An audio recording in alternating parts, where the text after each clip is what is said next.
Екі адам сөйлешіп жатқанда, üçüncüsü құлақ салу чоң күнә. Пайғамбар саллаллаху алейхи ва саллям айтады: "Ман истамаа иля хадиси қаумин ва хум лаху карихун, субба фи узунайхил анак." Ана. Кимде ким bir adamның қауымдың дейді, bir сөзіне құлақ сала тұрған болса, halbuki ошолор жек көреді.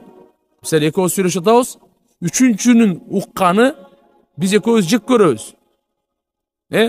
Ошондой кылса дагы бул угуп атабы? Кыямат күнү кулагына коргошунду куюп туруп коёт экен да. Азапталат деген сөз.